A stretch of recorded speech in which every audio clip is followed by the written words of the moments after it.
Brought to you by Accenture Extended Reality. This is Field of View. What's from Varjo point of view and your point of view needed right now in order to have an effective training transformation with extended reality? So the way that we see it is that if you think pilot training, for example, people need to train with the real things for sure. But the way that we approach it is how can we lower the barrier in creating as realistic training environment and bring that almost like to the trainee, that we can kind of like have the training to happen at the place that is that is very low barrier to kind of entry, either at home or in a dedicated place. But it is something that we feel that the more that we can lower the barrier into access a very high level and high immersion training scenarios, that's where at least the most kind of like advanced training can benefit the most of really lowering the barrier in there. And I mean like there's a lot of kind of training that you can do in mixed reality or VR. And at the moment, Varjo we are really focused on these kind of like very kind of like advanced or very complex training scenarios where you need to kind of like that have not been possible to do before because you have not been able to see the details in virtual reality, or it has been impossible to combine the real physical controllers and the kind of like simulated reality together very tightly. So we've been kind of like solving those kind of problems that has been super challenging but very rewarding at the same time. So that's the way that we have been doing it. So okay, look. So outside of like 5G and kind of like that kind of like technology, which you've just said like is a given for this space anyway. I mean, what are some of the other like really key innovations that are going to be happening in this space that you feel are going to be really important to not just Varjo but also everyone in this industry? The key innovations, I believe, are focused on, first of all, to creating this that some refer to as a hard AR, that you have an object that you're looking at on top of the real world, and you're not anymore able to tell that is it real or virtual unless you reach out to that one.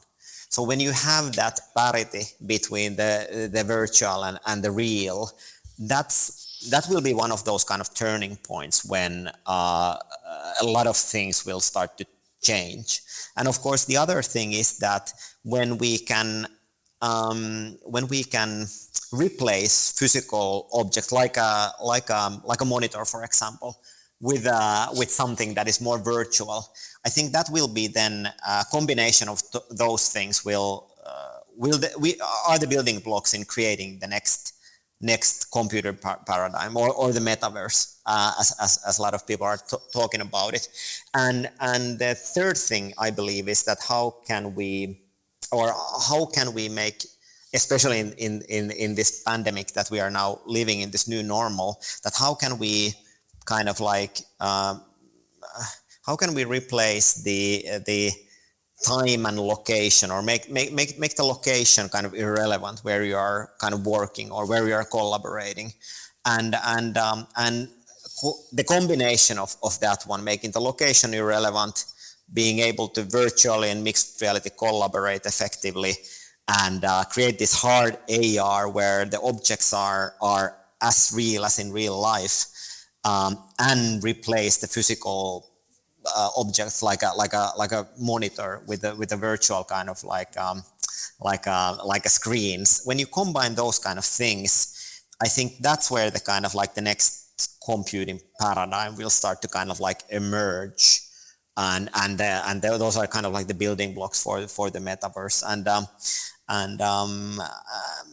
I think there's great innovation coming from all around the scene. from all the players in this industry. So I can feel that we are all in this together, all of approaching a little bit from a different angle and solving these issues. So I know that we're quite close to the recent product launch of the XR Freedom, but what would the XR4 look like then? Yeah, really good question. I would like to know it myself. Of course, we are working on future concepts here at Varjo, like all the companies are working on. But it is truly I think the path that we are on with the XR3 is incredibly exciting. The pass through mixed reality that we are doing, unlike the optical see-through like Magic Leap or HoloLens, these are great, amazing products that I love them. But when you want the ultimate visual fidelity and immersion, that's where the pass through is really that, when you're looking at the car, again, it is just like a real car. So what I'm saying is that in order to achieve this, that you don't know anymore, is it real or not? I think that is the goal. That is one of those goals that we wanna hit. Of course, like technology will get smaller and it will get lighter and it will get eventually the cords will be cut. Eventually, for sure. I mean, like no doubt about it that it will happen in the down in the future. But I think that it will be an interesting thing to contribute to the overall metaverse in the very unique Varjo way. How can we use the enablers that are in our product in order to enable this metaverse? And I think there are so-called kind of like a breadcrumbs in our products that are currently out there, and the things that they are currently able to do in how do we envision the future of the metaverse as well. Did you know you can catch this full episode of Field of View and more by subscribing on YouTube, Spotify, Apple Music, or wherever you get your podcasts to not miss another immersive technology moment? Subscribe today.